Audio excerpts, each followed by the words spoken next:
Hi everyone, welcome back to the Ness River Railroad. David McDonald here.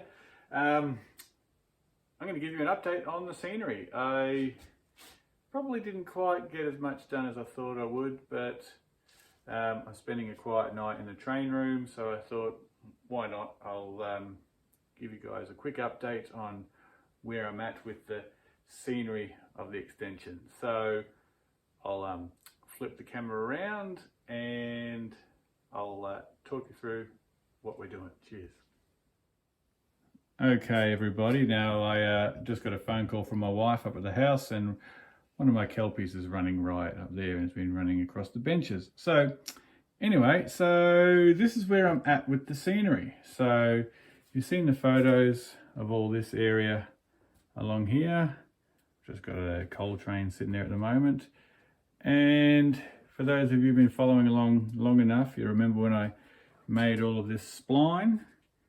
And now I'm sitting here looking at this area, and I'm pretty happy with how it's going. So yeah, I'll go back and we'll walk through some of what's gone on into making this section. So I'm just going to pause here and I'll be back in a second. Okay, so we have this area here, which is just like a rock cut, which is the styrofoam sheet or the extruded polystyrene sheets, shaped and then painted and plastered and then textured with weathering powders and things like that.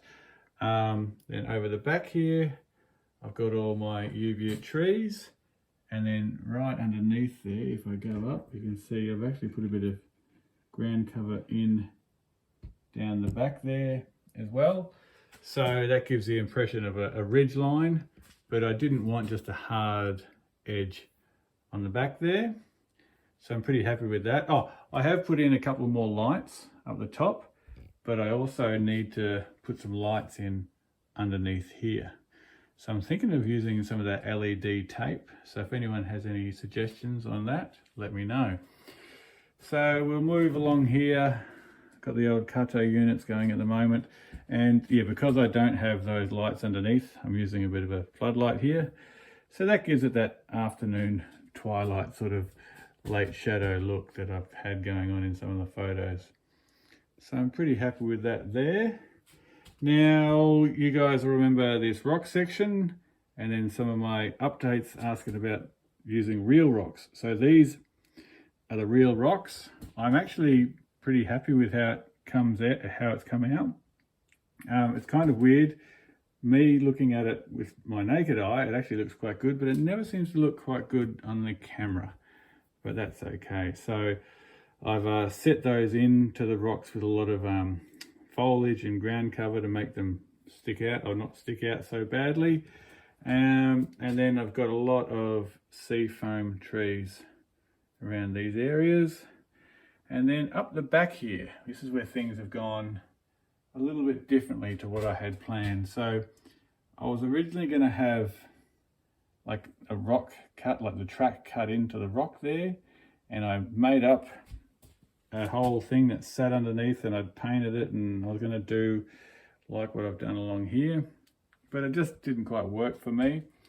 So what I've done is I've once again used like clumping foliage or clumping bushes to create an edge.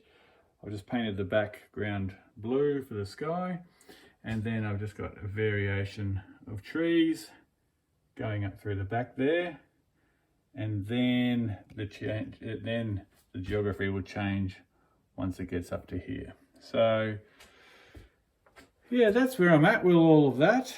Yeah, it is kind of weird because yeah, sitting here looking at it, I love looking at it, but it's just sort of doesn't translate quite how I would have liked onto video. But anyway, there you have it.